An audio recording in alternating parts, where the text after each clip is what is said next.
If the idea is to, when you wind them, or you send them on you send them down the river without a paddle, for example, as the saying goes, that you ask them to do something and they think, what was going on here? And then you've mocked them. You kind of stay away from these things. You have to be very careful when you do things. Be very tactful. But those who are tactful, and those who don't lie, and do it halal, these are always the best jokes. But if you fall into haram, then these are problematic. Barakallah fi Shaykhana, Jazakallah khair. Next question we have, which I'm going to have to show you the photo, inshallah, just in case you might want to understand, inshallah. Shaykhana, so the first question starts with Assalamu alaikum. When I do my wudu and I read my salah, after my salah I wear my night slippers on my feet for the next salah. I do wudu again, but I don't wash my feet. I take my slippers off and wipe over my feet. Is that valid? Please advise. And this is the slippers, we're talking about the night slippers. They want to wipe over that? No, they wear it and they take it off and then they wipe over their feet. So after they're wearing socks, are they? No. Nothing? Okay, we'll explain this.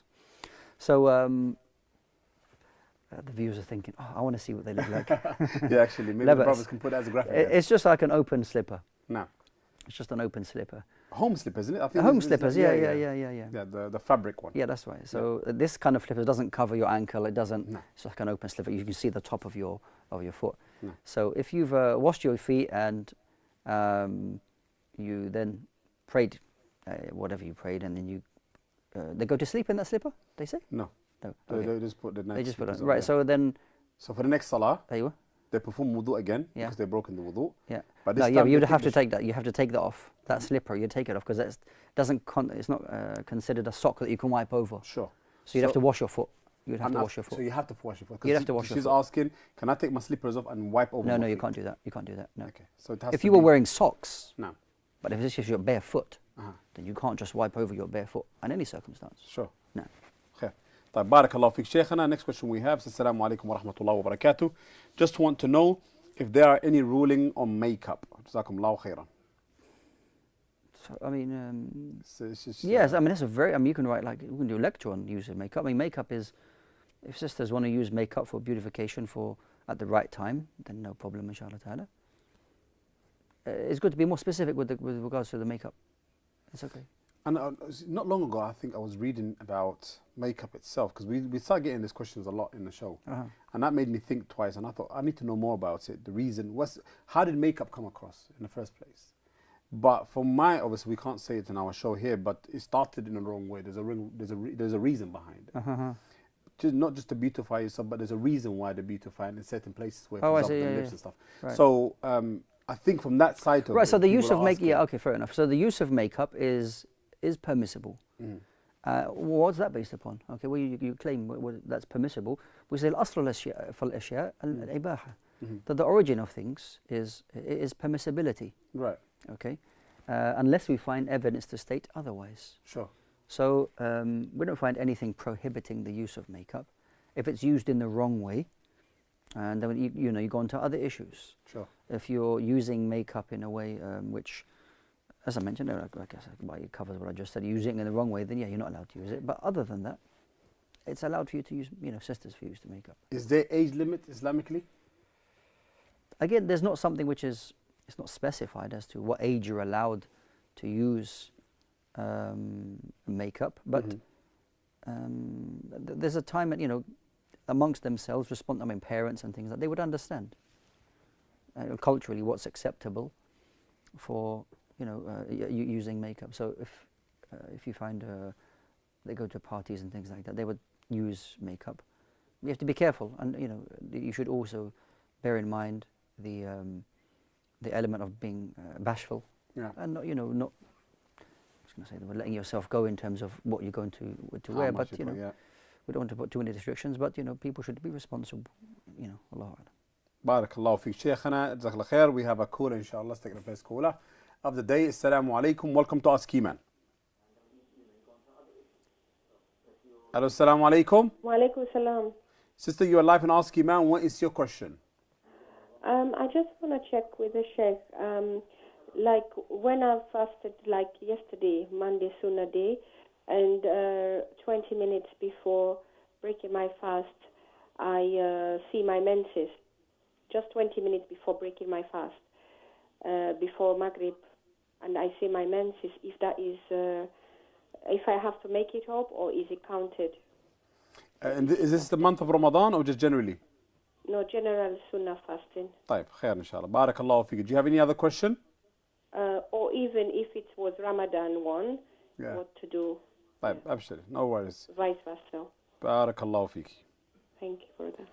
طيب بارك الله فيك. So the question Shaykhana is in regards to the sister performing her sunnah fast, which is Monday or Thursday.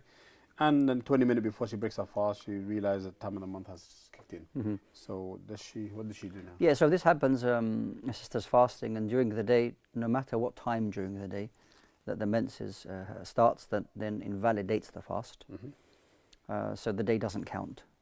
If it's just a sunnah fast, it's not something you need to make up. You just weren't able to make it up. If it was a day that you were making up for the month of Ramadan, then that day would still remain in your account for you to make up in the future. And do you get the same reward? No, there's no reward because you didn't complete the day. So the day is needs to be made up. No. Okay. No. Tabarakallah fi Shaykhana. We have another question here.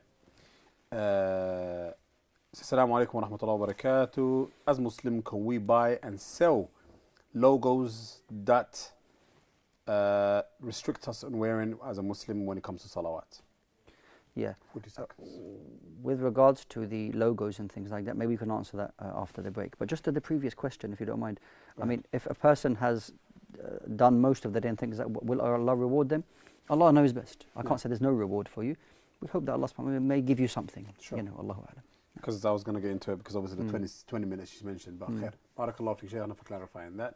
Brothers and sisters, please join us after that break, inshallah, for more of Ask Eman. So hopefully, inshallah, brothers and sisters, you probably heard me asking the question before we actually go for ad break.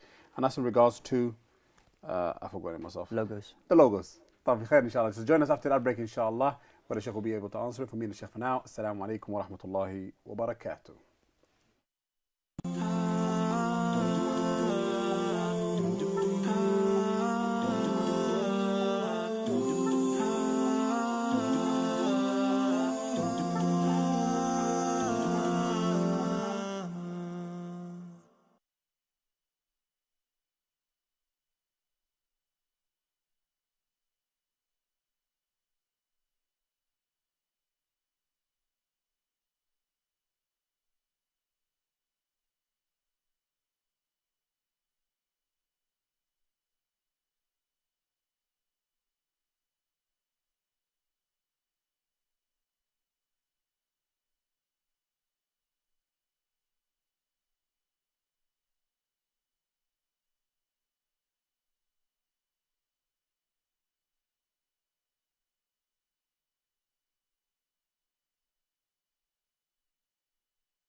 بسم الله الرحمن الرحيم والحمد لله رب العالمين والصلاة والسلام على رسول الله. Assalamu alaikum wa rahmatullahi wa barakatuh, my dear brothers and sisters.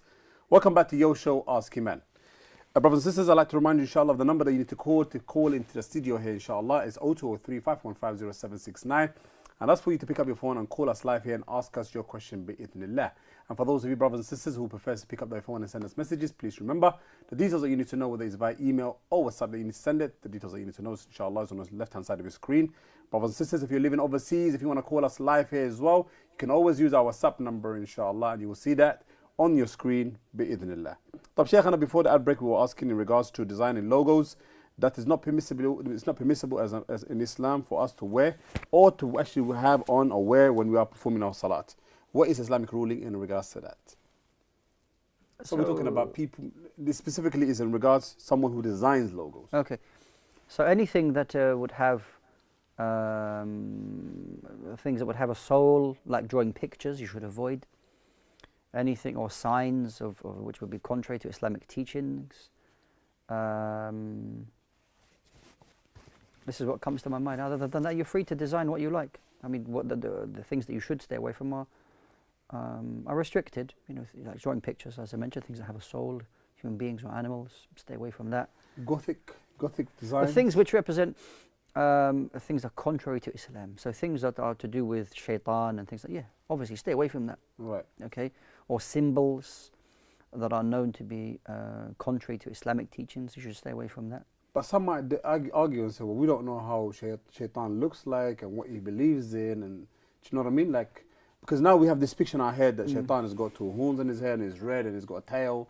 So, do you know what I mean? So all this type of ideas that we have, or the perception that we have of shayateen or iblis, is not exactly what we are seeing in illustration. So if somebody creates something that he believes it's a Gothic look, would that be sinful as well? I'm thinking. So yeah, I mean that's fine. That's good. That's okay. What I would say is that if a person is a designer and they're not sure of something, present it to a person of knowledge. They can have a look at it for you, inshallah ta'ala, maybe give you the red, green, or amber on it. Right. Come to you tomorrow. طب خير شيخنا, we have another question here. Assalamu alaikum wa rahmatullahi wa barakatuh. Is it haram to hit the face? The Prophet ﷺ told us that you should fear, you should not hit the face. No. So yeah, it's not allowed for us to hit anybody in the face. Wallahu a'lam. But what about if you are going, for example, in training and they're teaching self-defense class? That being the case, because we move on to the next topic of boxing and things like that, it's not allowed for you to hit the face. It's not allowed for you to hit the face. No. The Prophet ﷺ said, don't hit the face. I can't sit here and say, yeah, go and hit the face for certain circumstances. You can't hit the face. No. Barakallahu fi Shaykh. طيب جزاك الله خير. طيب we have another question inshallah, and this is in regards to salah, performing salah Shaykhana inshallah. So it starts with Assalamu alaikum wa rahmatullahi wa barakatuh. If I enter a masjid and it says if I enter the masjid and the musallin are performing salat al-jama'ah and I want to pray tahiyyat al-masjid, what do I put my priority first, tahiyyat al-masjid or the jama'ah? The Prophet ﷺ said in a sound, authentic hadith, either uqimat as-salah, if the iqamah is made for the congregational prayer, فَلَا صَلَاةَ إِلَّا الْمَكْتُوبَةِ, and that there's no other prayer that should be prayed or established except the congregational prayer. No. So if a person enters the masjid, they do not pray anything else except that they join the jama'ah. And if a person enters the masjid and they're praying sunnah prayers or they're praying tahiyyatul masjid, this is khilaf sunnah. This is not, it goes against the sunnah of the Prophet ﷺ. So a person should be advised if they do that. Maybe they don't know. You know, you say it in a nice way, advise them in the best way. But when a person enters the masjid and the congregational prayer is established, you join the congregational prayer immediately. طيب barakallahu fi Shaykhana. Next question we have, Assalamu alaikum wa rahmatullahi wa barakatuh. How long is the iddah? The iddah, or the waiting period for a woman, it really depends on the reason for that. There's not just one iddah. No. There's the iddah of a woman who, if she's been divorced and she has a menstrual cycle, then her iddah is thalathatu quru'. Then she has to complete 3 menstrual cycles.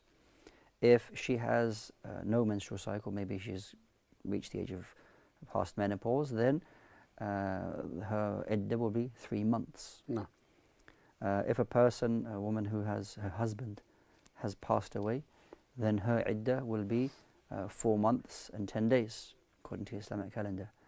And if a woman who has requested a khul'ah, dissolution of the marriage, and the husband agrees to that khul'ah, then her iddah will be 1 menstrual cycle. So it really depends what iddah. Oh, okay. SubhanAllah. No. I thought it's iddah just covers majority of. Yeah, or there's another iddah as well. Let's say a woman who is pregnant, and while pregnant, divorce happens. The husband will divorce her. Then her iddah would be until she gives birth. Whatever duration left in the pregnancy, until the day she gives birth, that will be the length of her iddah. So the divorce doesn't fall until she gives birth? I thought divorce is not accepted. No. If a woman is pregnant, then divorce can occur. Yes, it can. Oh, really? Yeah, and her iddah will be until she gives birth. طيب. Barakallahu feek, Shaykhana. Next question we have is in regards leaflets in Shaykh. It says, Assalamu alaikum wa rahmatullah. Is leaflet with images allowed to come inside the masajid? Okay, so leaflets with people's faces on it, I would say it's, if at all possible, to leave them outside the masjid in the what they call istiqbal, what do they call it, the reception area, or an area outside the masjid. You should try to keep pictures outside of the masjid. Sure. Okay, so leafleting is important to display people's different projects and so on. And if people want to distribute that amongst the musallin, the people at the masjid, then you can do it outside. But it's better not to distribute, if at all possible, with the pictures inside the masjid. No. I agree. Wallahu a'lam. I agree. Barakallahu feek, Shaykhana. I've got something that maybe I'll ask a question in regards to certain masajid I've been to, and you see, for example, a sign that says fire exit, and you see people, they go to the extent of colouring the figure. Some of them, they will cut the neck. Some of them, they will scratch the top head. What is Islamic ruling when it comes to, I mean, we all know fire has a sign, it's a must that we should have by law. Yeah, sure. So Islamically, are we allowed to tamper with it? Yeah, so because it's a silhouette, which is an outline of a person, this doesn't constitute a detailed drawing of a human being. So therefore wouldn't come under a prohibition, because it's just like an outline. Right. So there would be, if it depends on where you're praying or the masjid, if you have some exit doors which happen to be at the side of the masjid, for example, there's no need for you to start scratching it or damaging it, or, it sounds really kind of extreme. You start decapitating, you start removing the head. But there's no need to do that, because it's just a silhouette. Sure. And the musallin, or the people in the who attend the masjid, it's not their responsibility to do things like that. If a person has an issue, then they should contact the administration of the masjid and raise that issue with them. And then the administration can then seek advice of people of knowledge as to, okay, what do we do? And if you were asked, they said there's no need for you to do anything really. You can just leave it. And then you inform the musallin. Because maybe the musallin thinks, oh, you're bringing pictures into the masjid. Maybe people don't know. Right. So then you can give them information, and then they can be calm, inshallah. Barakallahu feek, Shaykh. And we have another question which I've come across before. Assalamu alaikum, Shaykh. What advice can you give the imams who give khutbah without wearing a kufiya? Okay, so with regards to the khutbah and delivering the khutbah on a Friday, it is a very special honor. You are fulfilling what the Prophet ﷺ began at the very beginning of Islam in delivering the khutbah. And he has responsibilities. There may be communities where if the imam didn't wear the kulfi or the taqiyya or the hat, if he didn't wear that, then the community doesn't really have much of an issue with that. Because we're not talking about whether your prayer is valid or not. If you didn't cover your head, your prayer is still valid, of course. No. But then there may be certain communities who are used to, they're used to when the imam delivers the khutbah, that he presents himself in a certain way. And it is upon the imam to kind of be aware of his community. If he's visiting a community, for example, maybe in his own community he doesn't wear one. Right. But then you go to a new community and you turn up not wearing one, and the people, the musallin, are like, what's this? It's like he's not taking the khutbah serious. Right. So it's upon the visiting imam to kind of find out what people are used to and fall into that, so that you don't create fitna amongst the people. Okay, so this is extremely important, that you want the people to be listening to your khutbah and thanking you at the end for your khutbah, and not coming up to you and asking you, why didn't you wear a hat? Okay, so as an imam, as a khatib, you have responsibility to understand the community that you're delivering the sermon to. No. I didn't know it's a big issue of khatibs. Is it that bad, to that extent? That bad? Wearing the hat? No, I mean you have to think of what to wear before you go on. Oh no, 100%, yeah, for sure. I mean, it's not, a khatib is not just there just to deliver a sermon in what he thinks is. He needs to understand his people. He needs to understand the people that are sitting there and listening to him. It's important for him to deliver a message to the people that they will benefit from that for the week. No. Because maybe some of these people only attend once a week. No. So if you turn up on the minbar and deliver a message, and then the people leave without being affected, then you've done a disservice to your responsibility that's given to you. Barakallahu feek, Shaykh. May Allah reward you. Brothers and sisters, please join us after the break, inshallah, for more Ask Eman. Please remember the numbers 0203 515 0769. For me and the Shaykh for now. Assalamu alaikum wa rahmatullahi wa barakatuh.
Bismillah ar-Rahman ar-Rahim, alhamdulillahi rabbil alameen, wa salatu salam ala rasulillah.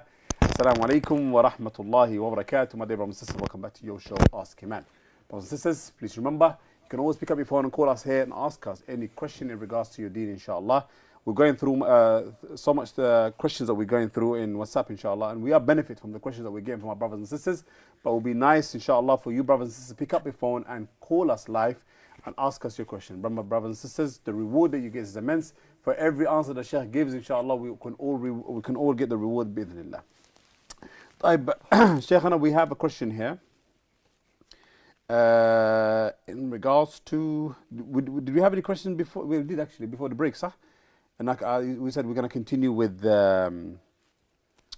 after that break, right? Is that correct? I'll ask. I think there was. No, actually, it wasn't. We did the logo before. You No, that was answered. before. That was answered. خلاص. طيب, خير inshallah. Shaykhana, we got more questions inshallah. But before I do that, inshallah, let's take this caller so that we don't keep anybody waiting, inshallah. Assalamu alaikum. Welcome to Ask Eman. Wa alaikum salam wa rahmatullahi wa barakatuh. Hayyak Allah, sister, you're live on Ask Eman. What is your question? Okay, Jazakallah khairan. I just wanted to check if this can be categorized as backbiting or not. I'm currently studying counseling, and I'm at a stage in my course where we do different processes in college. Yep. We sort of discuss the feelings, and sometimes I find myself having to share some of my experiences, or maybe how I have experienced someone or certain people I had an encounter with, and not necessarily, sometimes they are not necessarily a pleasant one. So I always feel bad afterwards, because I'm not sure if it is, categorized as backbiting or not. So I just wanted some clarity. Jazakallah khairan. I need some clarity myself, Sheikh. Okay. Right. So on this issue, if a person is seeking counseling on an issue and somebody wronged you, and you're in a position where you are going through, you need to get over or get through the situation that has happened to you. Now, if at all possible, you are able to explain the situation without mentioning people's names, then that would be, that should be the first point of call, not to mention people's names. If you can describe that, that so-and-so did something to me and I feel I was wronged, I was treated badly, maybe I responded wrong to that.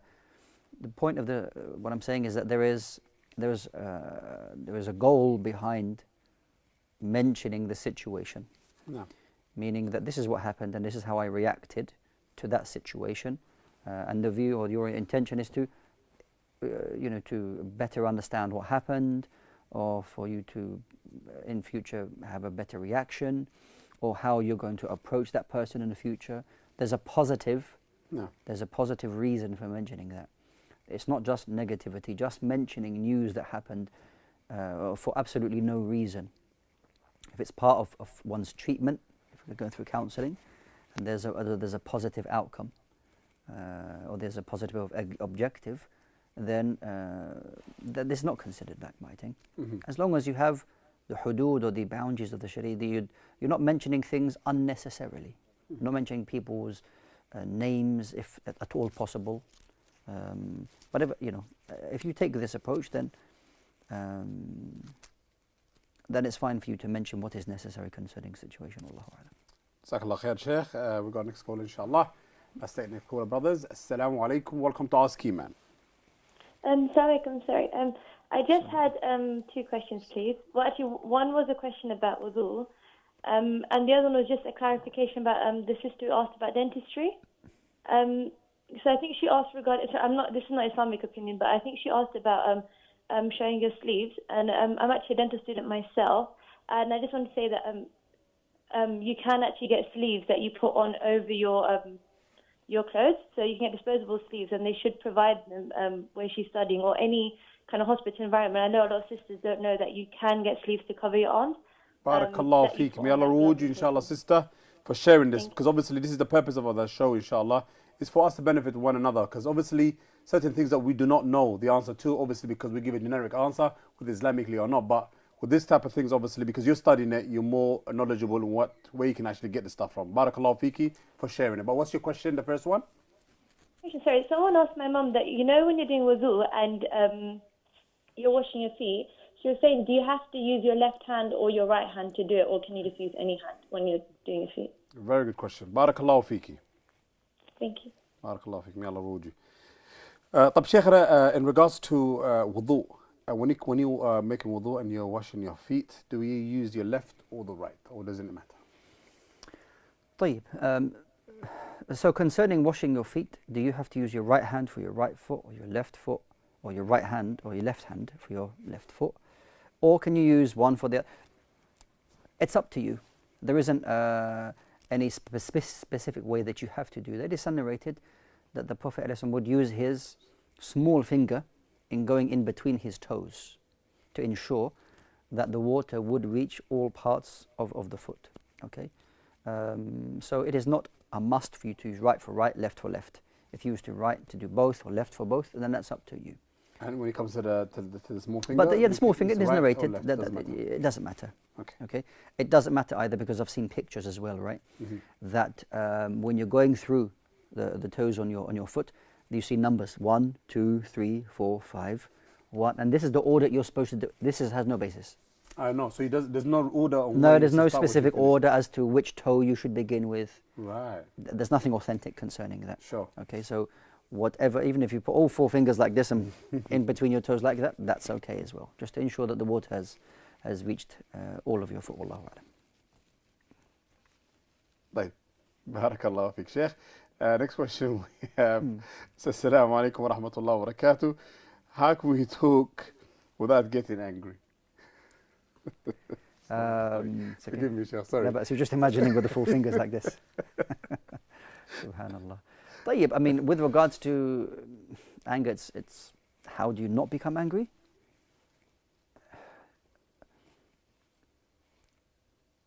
This isn't strictly. I mean, the Prophet ﷺ helped us, gave us some practical examples. That if a person becomes angry, what do we do? A person who's standing, sit down.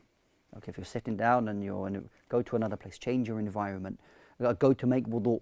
These are practical things that you can do, which will help you deal with the anger that may come to you. Prior to that, how to stop yourself becoming angry?